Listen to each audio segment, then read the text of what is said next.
सबे नौकर है, बुद्धि मन और इंद्रियां। लेकिन जीवात्मा का भी जो स्वामी है वो भगवान है। जीवात्मा का भी स्वामी कौन है? भगवान। और उस भगवान की सेवा करनी चाहिए जीवात्मा को परिवार के सहित।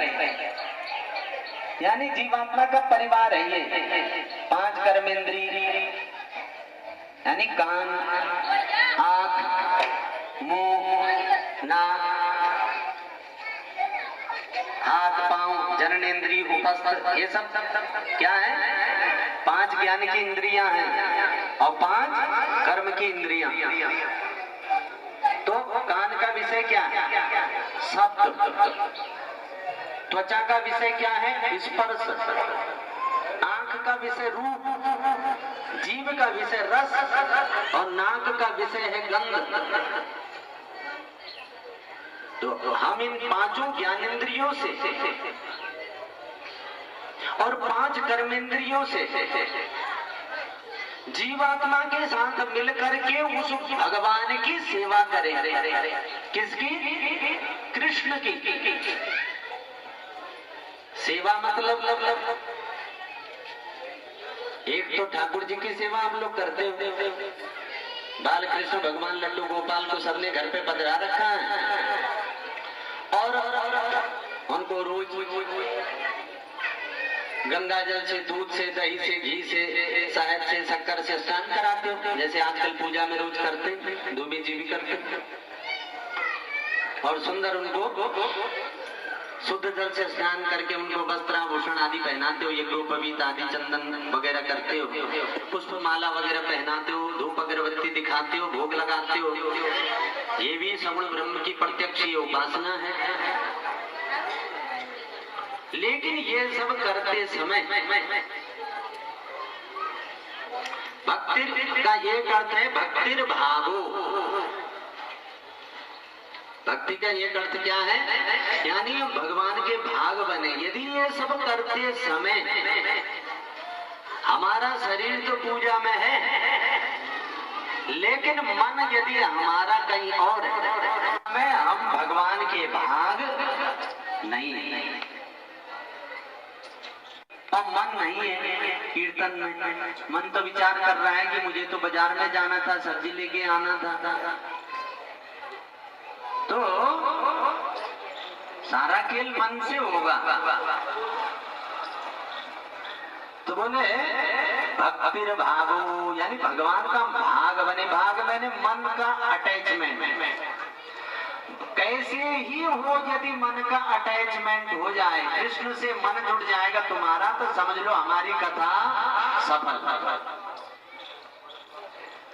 अगर ठाकुर जी से लाड लड़ाना शुरू कर दो आप कल से ही, वैसे तो आप लोग लड़ाते हो, उनको बहुत प्यार करते हैं सब लोग, ऐसा कुछ नहीं है, लेकिन थोड़ा उसमें बढ़ोतरी करनी है। 24 घंटे में से अभी कितने घंटे हम ठाकुर जी को याद करते हैं, ये थोड़ा अंदर झांक कर चेक करो अपने को। पूछो कितने देर तुम मन से पूछो तो कितनी देर याद करता है गोविंद को, और कितनी देर संसार को याद करता है। तो उसमें बढ़ोतरी करो। यदि कम याद करते हो तो थोड़ा ज्यादा याद करना शुरू करो। तस्मात् सर्वेषु कालेषु, हर स्थिति में, उठते बैठते सोते जागते अहर्निश सीताराम राधे श्याम बोलते रहो। मन का अटैचमेंट कृष्ण में करो और बुद्धि और शरीर से संसार करो। खूब पुरुषार्थ करो, खूब धन कमाओ, खूब अट्टालिका महल बनाओ, हवाई जहाज में उड़ो, कोई दिक्कत नहीं है। दिक्कत इतनी है कि आसक्ति नहीं करनी और मन संसार में नहीं लगाना। मन हरि में और शरीर बुद्धि संसार में। ये सरल उपाय है। सरल तो नहीं, बहुत कठिन है, थोड़ा प्रैक्टिस करनी पड़ेगी कुछ दिन। तो भाग हम तब बनेंगे भगवान के जब हमारा मन हरि में लगेगा। बोले भक्तिर भंजन, एक अर्थ है बोले जो भंजन कर दे माया का। जब हम भगवान के नित्य कथाओं को सुनेंगे और मुख से कीर्तन करेंगे, हृदय में रूप ध्यान करेंगे, हाथों से उनकी चरण सेवा करेंगे और कभी कभी वृंदावन जाया करेंगे, बांके बिहारी का दर्शन करेंगे, बरसाने में जाके किशोरी राधा रानी का दर्शन करेंगे और गोवर्धन की परिक्रमा करेंगे समय समय पर तो धीरे धीरे क्या होगा, संपूर्ण इंद्रियां पवित्र होने लग जाएंगी, चित्त धुलने लग जाएगा और धीरे धीरे भगवत कृपा होने लग जाएगी और माया का भंजन होने लगेगा। माया का भंजन मैंने माया ने जो हमको बंधन बना रखा है, नौकर बना रखा है, वो माया का जो बंधन है वो धीरे धीरे ढीला होने लग जाएगा और एक दिन गांठ जब ढीले होते होते घट से पूरी गांठ खुल जाएगी। अंत मति सागति, अंत में मति, अंत काले जमा में वह स्मरण मुक्त्वा कलेवरम। अंत काल में यदि हमें कृष्ण का स्मरण हो जाए, मुख में राम कृष्ण ऐसे दिव्य नामों का उच्चारण हो जाए तो समझ लो हमारी श्रेष्ठ गति हो गई।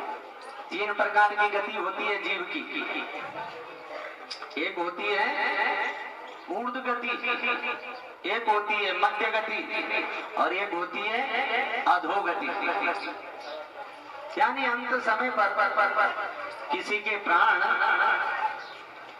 आंख से, नाक से, कान से निकलते हैं तो उसकी मध्य गति होती है और मरते समय किसी के मलमूत्र विसर्जन हो और नीचे से प्राण निकले तो अधोगति होती है।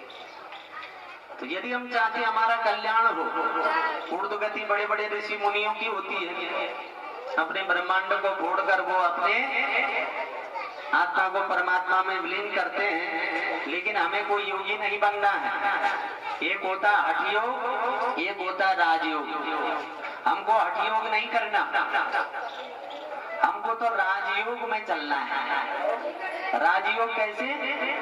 भजन करते करते करते करते एक दिन ऐसा आएगा सहजता में ठाकुर जी की याद बनी रहेगी।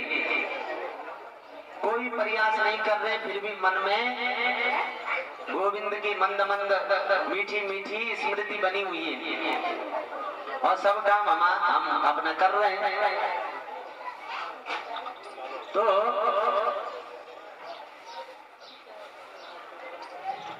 भागवत का यही सार है